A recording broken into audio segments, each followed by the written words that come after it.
Hi guys, it's Crystal. I'm back to talk about numerology.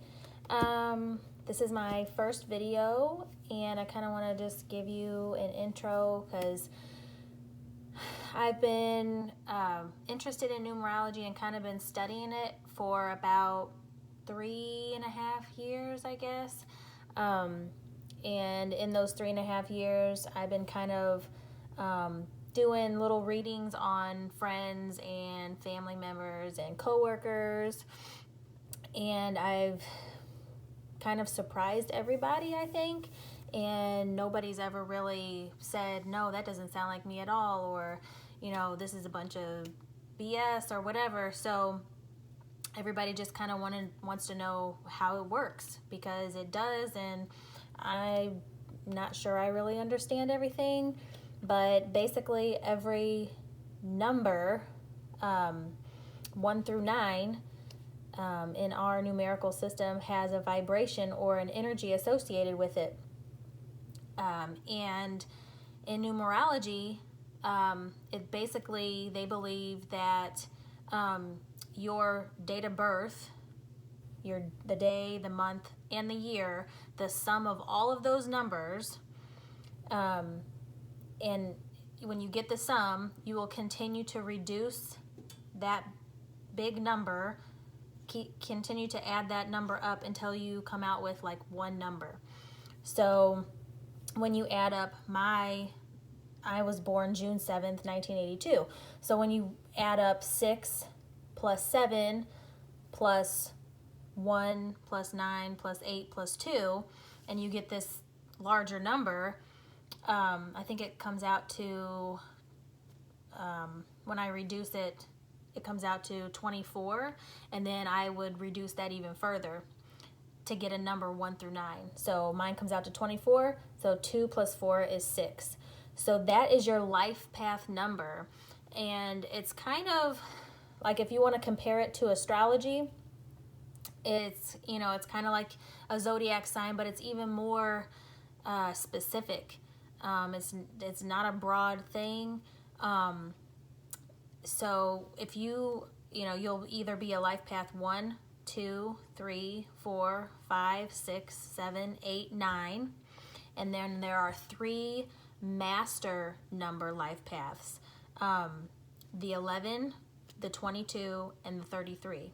So when you add up the sum of all your day, month, and year of your birthday, if you get an 11, you don't add the 1 and the 1 together. If you get a 22, you keep it 22. If you get a 23, you keep it, or if you get a 33, you keep it 33.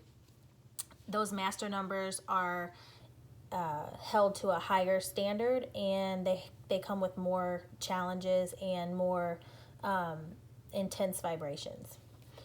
So, the life path 1, some characteristics of the life path 1 are kind of like the leader of the family. It's a masculine energy. So even if you're a female and your life path is 1, you're going to kind of be taking charge of your life, your household. You'll be more of the dominant parent, probably, or dominant spouse. You like to be in charge. You like to be independent. Like to be in control. You kind of see things one way or the other. There is no gray area. It's black or white. So you would do good in like a leadership role. Life path number 2, you are the more feminine energy. You have the energy of, a very motherly, nurturing energy. So even if you're a male, you're going to be more of a mediator type. If you're a life path 2 and you're a husband, you're going to be the one that doesn't want to fight. You're going to be the one that wants to smooth things over. You'll probably be more romantic. You'll probably be, more nurturing. If you're a father and you're a life path 2, you're going to be the one that doesn't want to see your kids fighting. You tend to love a lot. and wear your heart on your sleeve. Life path number 3. These people are very creative. They're very communicative, so they're very social, artistic, generally not shy people. They're the ones, at work that might be in charge of, communication. They're just very creative people. But they also can be a little childish. They can kind of, if the one life path is like the fatherly, masculine energy, and then you bring the 2 in, which is like the mother, then then when you get to the 3, it's like the child energy. So they're very youthful. They may appear, people might think that they are younger than they actually are just by the way they look or the way they act. Then we get to the 4. So if the 1 is like the father, the 2 is the mother, the 3 is the child, the 4 is going to be the structure and the household, and basically just the structure and the rules, and what else can I say? Just the foundation of your life. So life path 4 people, they are very organized. They are naturally good at building things or putting pieces of things together. If they like to be in charge also, just because they see things, everything has its place and everything needs to be a certain way. These people are very organized, or should be very organized. These are the people that can also like to control things so much that they can almost have hoarding tendencies. So it's kind of, they like material possessions, and they, these are the people that, for example, my uncle is a life path 4, and he builds things. He's been a contractor, a construction worker, or whatever his whole life, basically. And he's awesome at building things. But everything's in his place in his workshop. Everything's labeled. And he has an overabundance of everything. Like, there's no way he needs, that many saws or that many drills or, that many hammers or whatever. He's just a collector, and everything is in its space. And if it doesn't have a space, he will build something to organize his stuff. He'll build cabinets. He'll build shelving, anything, so that he can organize his what he needs to build things with. Then you get to the life path 5. Life path 5s, if the 1 is the father, the 2 is the mother, the 3 is the child, the 4 is the house and the structure, the 5 is the fun memories, like vacations or anything the adventure. These people are very social. They like to experience new things. They like to travel. They're not really afraid of much. Although anxiety can, if they're not living, up to that purpose, if they're kind of like on a flip side of the path, and we'll talk about that later, maybe in another video. But on the positive side of their life path, they are very adventurous. So if you know anybody that is always wanting to travel, always wanting to meet new people, not shy at all, anything like that, they, chances are they were probably a life path 5, or maybe they were born, like the actual day they were born, like I was born on the 7th of June. If they were born on the 5th of a month, or the 23rd that adds up to 5, or 14th, chances are they exhibit some of those characteristics. Then we get to the life path 6. I'm a life path 6. My mom's a life path 6. And I am kind of surrounded by coworkers that were life path 6s, and I have 2 neighbors that are life path 6.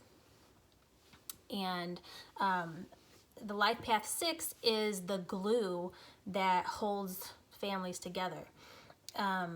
It's just like my grandma. She wasn't a life path 6, but she was born on the 24th, and that has a lot of influence too, because the 2 and the 4 make a 6. And all the holidays were at her house. She was just always trying to keep the family together, trying to keep in contact with cousins and aunts and uncles and her grandkids, her brothers, her sisters. But she was the person, she kept traditions going. Life path 6s are very domestic. They love to serve people. Service is the number one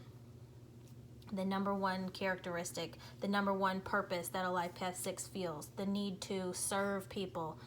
That's where they get their purpose from. So if they don't, if nobody really needs them, then they don't feel fulfilled. Like, I can tell you, I need to clean my house.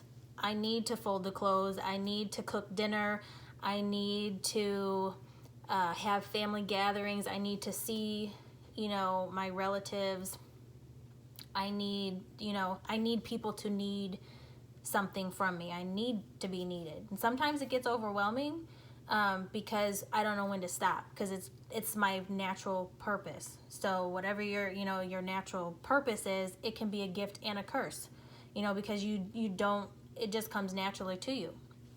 So life path 6s are domestic. They have everything to do with the home, whether it's cooking, cleaning, decorating. Big life path 6 things love to decorate. They know what looks good. They know, with their eye, they know what looks good. And also, they if you look at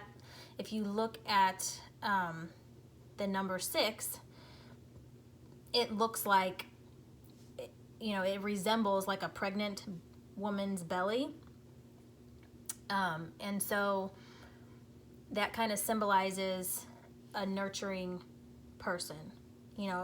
If you look at, the number 1, how it looks, if you write it, it's very, it's very tall and thin. A lot of life path 1s, you will find out, if they're not thin now, they were at one time very, tall and thin. They can be kind of fragile. So they stand tall, and they stand proud and almost not budging. And they're not flexible people. So, sometimes you have to be flexible or you'll get knocked down.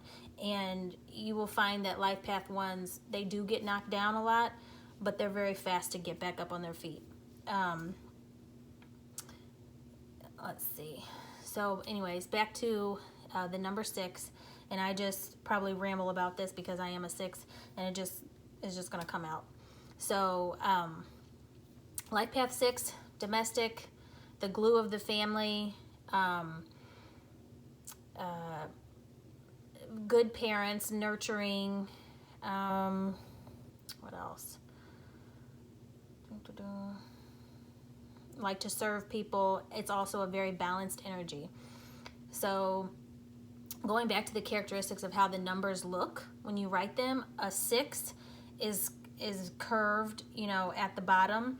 And so if it was to stand up on a surface, it would kind of rock back and forth, okay? It's not going to tip over, really. It's just going to rock back and forth. So a 6 always has to feel balanced. And most of the time, we are very good at teetering on that edge. Like, oh no, if I do this, I'm going to be off balance. Oh no. Like, we're very in tune with that. But sometimes we serve too much and we crash hard, and feeling unbalanced and, you know, not harmonious or whatever is like the worst feeling for a 6 or for anybody, but especially the 6, because we try so hard all the time to know where our balance, you know, when we're balanced, and you know, to keep our surroundings in harmony. Whether it's, you know, two coworkers kind of beefing with each other, life path 6 is like, oh no, this is not good. You know, they try to kind of like mediate the situation because they don't want anything that's not harmonious or balanced. They don't want people fighting. If, you know, it's like me and my husband and my daughter, it's just the 3 of us. If my husband and my daughter are arguing, I'm like, you know, let's just stop this. It's not like, it's like, how can I fix it so that the house is balanced again? You know, I don't know. You just try to maintain balance at all times. Sorry, I rambled about the 6. So if the 6 is the glue, the 7 is the faith. And the 7 is like, you know, if you maybe life path 7s always, they're the truth seekers. They, whether it's religion or scientist, searching out truths about everything, they'll be the ones that say, well, let me look that up, or I don't know, but let me check on that. Or they always have a question. They always are trying to prove that what the information that they're presented with is actually factual, actually truth. They analyze everything, and sometimes that's good because, you know, you want somebody that's going to get into the fine details of everything and make sure everything is the truth and it's legit. But sometimes they can be a head case. And what I mean by that is that they get so caught up in questioning every single thing, literally, that they don't make progress.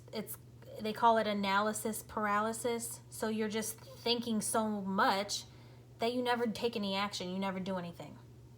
So while it's good to have the 7, obviously, you know, they're the researchers. They're, you know, they're awesome, but they can get inside their head too much, and then they cannot be productive. It's a very scattered energy when it's not balanced. They're all over the place. But when they are balanced and they're living their true purpose, they are, you know, very awesome people. Then you get to the life path 8. The life path 8, if the 5 is the fun stuff and the 6 is the glue and the 7 is the faith and the knowledge, the 8 is the money.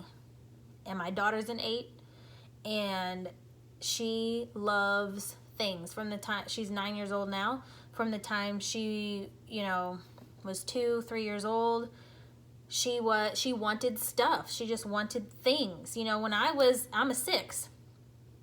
When I was 3, 4, 5, 6, 9, whatever, all I wanted was domestic stuff. You know, I wanted to learn how to cook. I wanted to learn how to clean. I wanted to learn how to draw.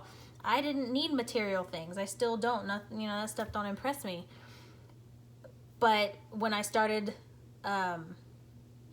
when I started learning about numerology, I was like, oh, I got to find out what path my daughter is. And it was no surprise to me because she loves material stuff. And it doesn't always have to be expensive stuff, but she likes to collect things. She likes, to kind of hoard things. And it doesn't even have to be really things that she even cares about. You know how kids are. They say they want this and then they don't play with it or whatever. But to her, if she doesn't get something, it's like,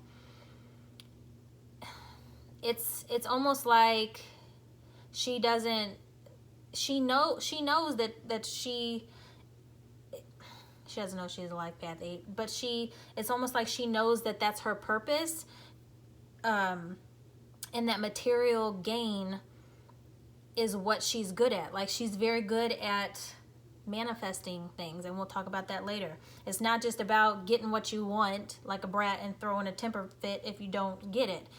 She will want something so bad, and it just happens. She's a very good manifester. The Life Path 8 is all about material gain and balancing the material world with the spiritual world. Obviously, all the life paths have a balance. I don't know what I'm trying to say. They all have a balance factor to them. But if you look at the number 8, in numerology, they say that it's like a reflection. The top and the bottom of the 8 are the same. So it's a very karmic number. Life path number 8s will, whatever they set their minds to, they're most likely going to get it, good or bad. So if you've decided as a life path 8, some of them get caught up in the fact that, oh, I'm broke and I'm always going to be broke, because to them, that's the worst thing you can be, is broke or poor or not have a nice car or not have a nice house or whatever, status, whatever. So to a life path 8, if you get caught in that, always concentrating on, I don't have enough money,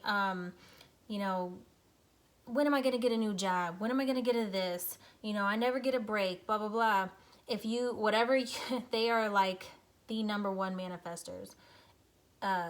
If you think like that, guess what happens? It don't matter if you get a better job or you make more money or whatever. If you already have the mentality and you've been telling yourself that you're broke and you will not succeed, that's what's going to happen. That's it. And Life Path 8 are notorious for that. So although they are the number that should be the wealthiest, whatever, they are also on the flip side of that.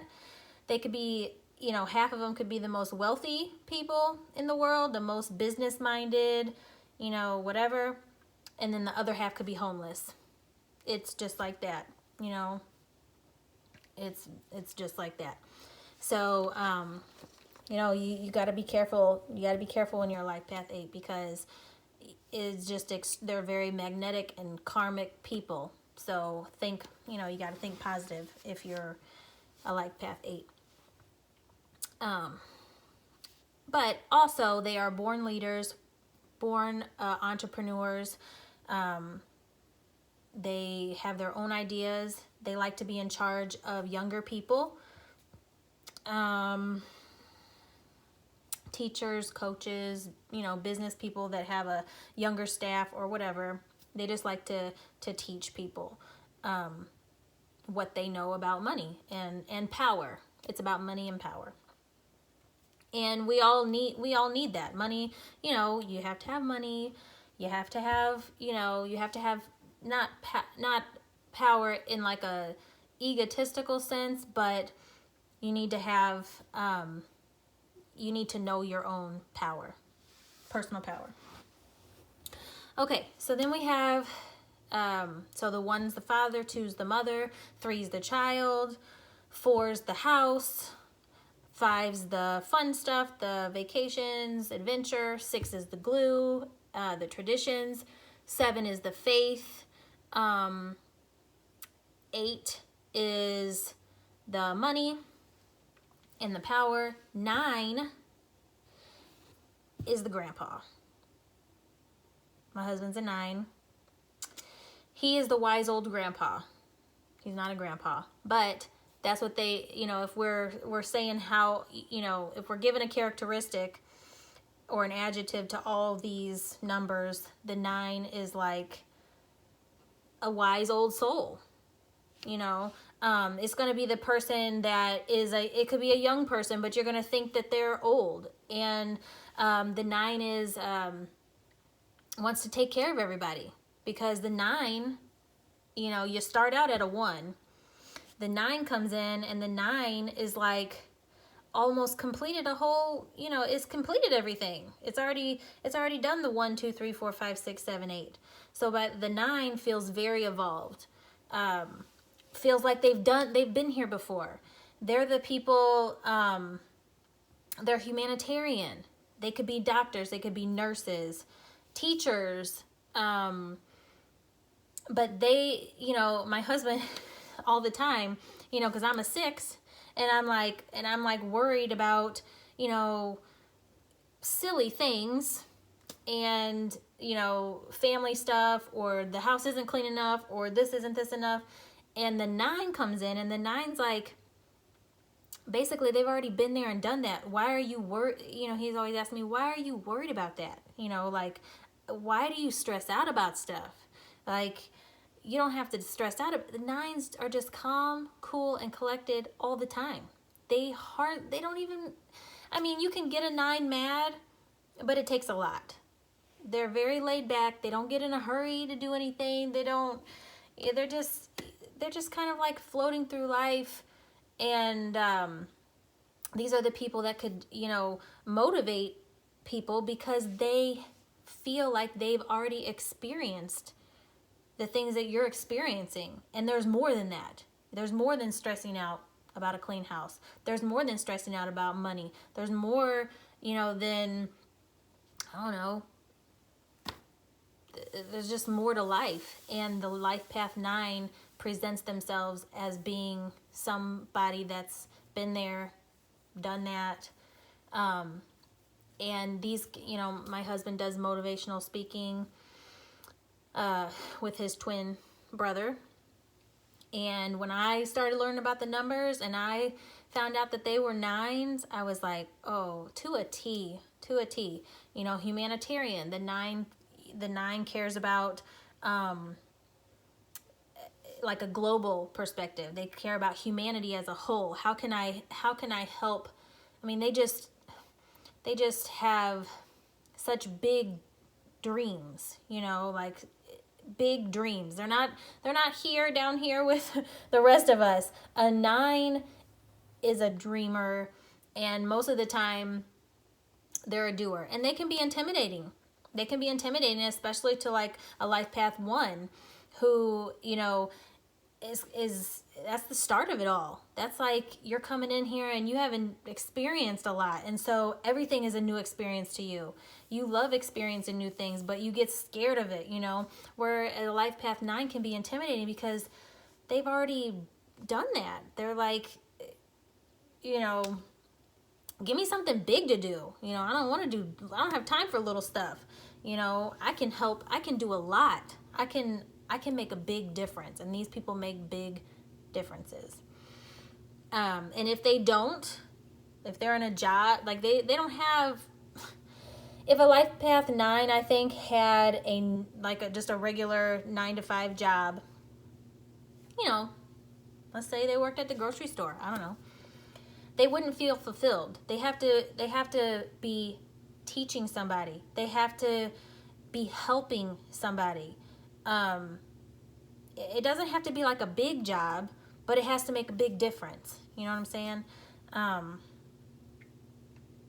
A nurse, like I said, a doctor, whatever. Okay, then